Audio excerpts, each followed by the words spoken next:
आपण पाहू शकता, हा ब्रिटिशकालीन सेमाडो जवळील राष्ट्रीय महामार्गावरील पूल आहे। याला 100 वर्षे पूर्ण झालेली आहे आणि इंग्रजांनी त्याबद्दल याची मुदत संपलेली आहे असं एक पत्र सुद्धा दिलेलं आहे।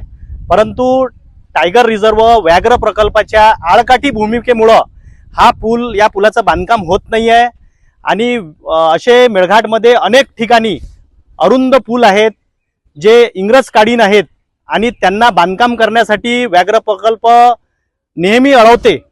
रस्त्यासाठी काही जे अस्तित्वातील रस्ते आहेत त्या रस्त्यांना सुद्धा बांधकाम करण्यासाठी व्याघ्र प्रकल्पाकडून अडविले जाते।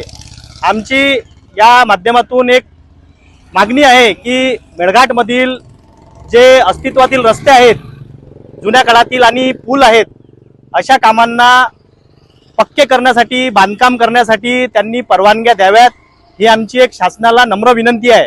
एकीकडे व्याघ्र प्रकल्प, टायगर रिझर्व आम्हाला छोट्या छोट्या कामासाठी अडवण्याचा प्रयत्न करतात, परंतु दुसरीकडे त्यांच्या विभागामध्येच प्रचंड प्रमाणात भ्रष्टाचार सुरू आहे आणि शेकडो हेक्टर जमिनीवर त्यांनी खोदकाम केलेले आहे। त्यांचे इंटरनल काही रस्त्याचे काम सुरू आहे, काही त्यांचे बांधकाम सुरू आहे। त्या कामांना कुठं ते दिल्लीच्या वाईल्ड लाईफ बोर्डाची परवानगी घेतात काय, हा सुद्धा एक प्रश्न आहे। याची सुद्धा तपासणी व्हायला पाहिजे आणि या विभागातील हा भ्रष्टाचार सुद्धा बाहेर निघाला पाहिजे। एकीकडे आमच्या आदिवासी बांधवांना अशा प्रकारे अडवण्याचं काम या विभागामार्फत केलं जात आहे।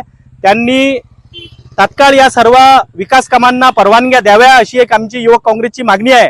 नाहीतर येणाऱ्या काळात आमच्या आदिवासी शांत आहे, आमच्या आदिवासी बांधवांना आक्रमक भूमिका घेऊन काहीतरी वेगळ्या पद्धतीनं या व्याघ्र प्रकल्पाच्या बाबतीत आंदोलन करावे लागतील।